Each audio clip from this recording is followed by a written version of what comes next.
السلام عليكم ورحمة الله وبركاته وإن السلام الدمانتين ميل كستا جوجتان I hope دمانينا لدنتين عافماد قبطان معيسنتين ميل كستا حلي كستا إيه ساعة كستا يدينتين الله سبحانه وتعالى يدينكو إفتي وانو يدينكو سو نقضية نذر فيديو ما دام بشي فيبور أينو كوتشنو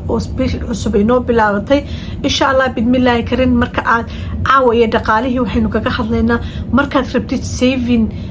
haddii lacagta ku soo gasha ay kugu yartahay ama intaada kugu filan tahay oo aan lacagta badan ku soo galin oo aadan saving badan lahayn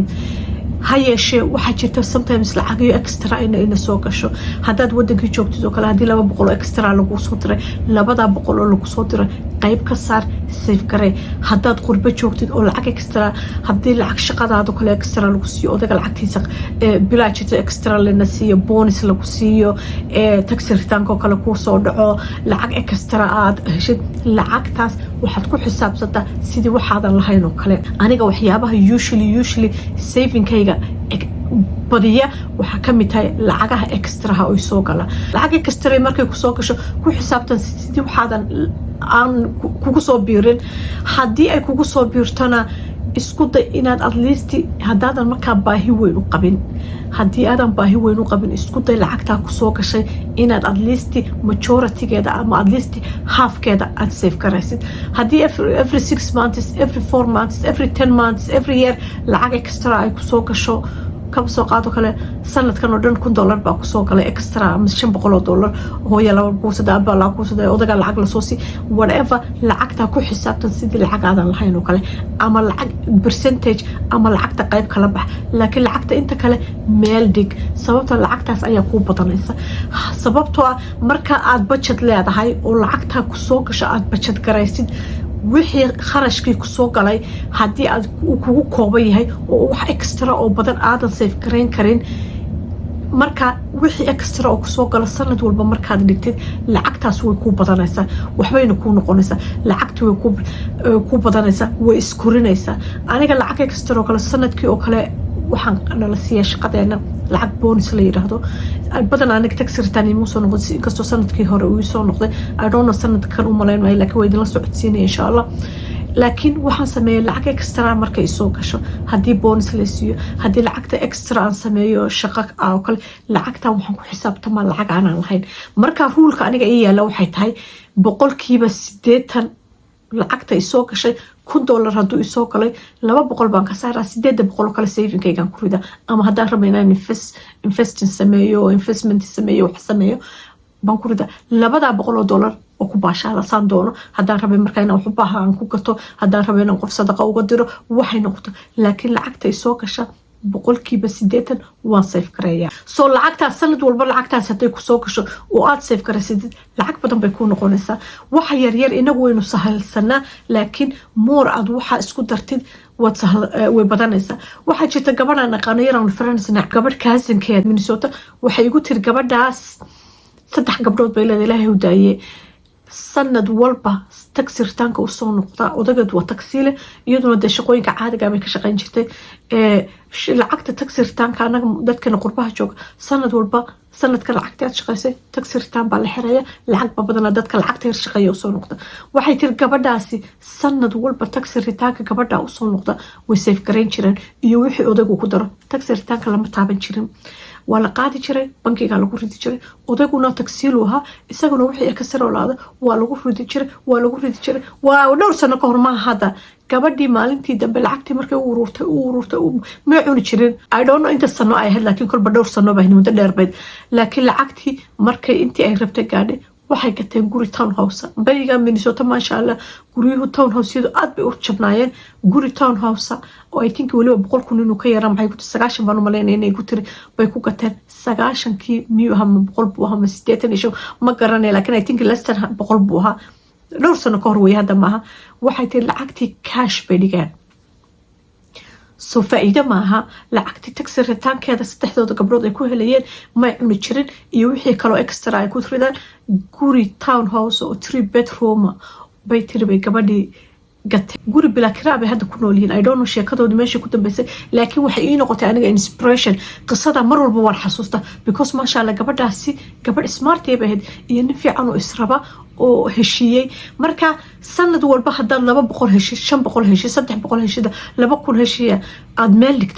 dhigtid way ku badanaysaa marka dambe guri ku gadataya guri ku dhisataya wax way ku qabataya saving ku noqotaya emergency fund ku noqotaya marka insha Allah bidmillahi karin lacagtaas ayaa ku save garoobaysa soo dadkeena qurbaha joogo kale sanad walba waxayna soo galaa lacag tax return inteena badan dadka Soomaalida badan qurbaha joogto dhan income koodu ma badna familiyada leh marka badan lacag baa soo noqota hadaad wadankii joogtid oo kale lacag baa lagu soo diraa haduu ninkaagu maqay haduu wadankii jooga ma sha Allah gabadh maalin habeen dhaweed inaan igu lahayd intaas odagaygu isoo diray intaasaan save karay wallahi aad in commentiga ay soo qortay aad baan ugu farxay ilaahay ma sha Allah haday daawanaysid ma sha Allah walaashiis aad aan ugu farxay marka qofku meel kasta uu joogo lacag uu save karaya inantaas sosiyada Afrika joogta lacag looma soo diro soo lacagtii gurigeeda iyo reerkeeda waliba hooyo ilmale reerka oo family-geeda lacag bay uga dirta intaasoo boqol waa save karayaa bay tiri ma sha Allah marka ha u malaynin meel qurba kaliya meel kasta aad joogtid waad ku save karayn kartaa odagaagu lacag extra haduu ku soo diro 500 extra ciidka caruurta ku soo diro caruurta ciidka uga gad inta kala dhigo shantii boqol maanta lagu soo dhigo digada ha ka dhigin hadii lacag extra family qof kale ku soo diro wax ka dhigo waxna wax ku qabso laakiin wixii ku soo galaba hadaad wax ka dhigatid halka ayuu saving kaaga noqonaya instead intaad rogleedo aniga lacagtay soo gasha bishayda kama badno $10 hatta hadaad ka dhigtid 10k yamani hadaad ka dhigtid laba shan sumuligi waliba la isticmaalaa wadankeeni sumuliga hadaa isku dartid wax kasta way badaneen marka hadii income-ka ku soo gala oo ahayn waxaad wax badan ka save garan kartid lacagta extra-da oo ku soo gasha waxay doontaa ha noqotay lacagta ku xisaabtan lacagaadan lahayn inay tahay oo extra ku soo gasha marka insha Allah bidmillahi karin saving kuna ugu waa in aynu saving ka berigii hore anigu markaan wax save gareynay waan jeclaa waliga inaan save gareeyo laakiin happiness badan imu siin jirin usually anigu dadka spending abano dadka spending waxa la markay wax gataan ama lacag bixiyaan ayay badan happy noqdaan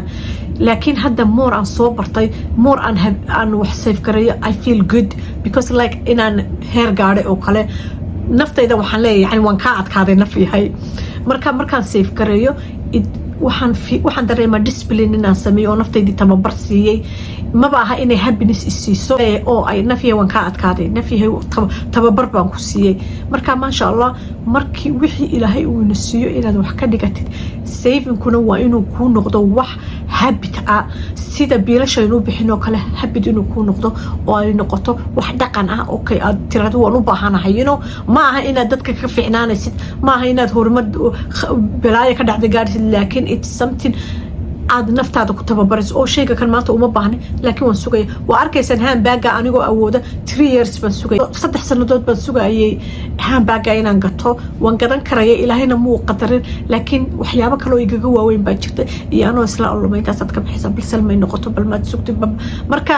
discipline nafteena waa inay siino dhowr sano ka hor haday ahaan lahayd hadal la'aan maalintii aan jeclaaday baan soo gadan lahaa so saving markaad samaynaysid budgetku wuxuu ku siinayaa discipline wuxuu ku siinayaa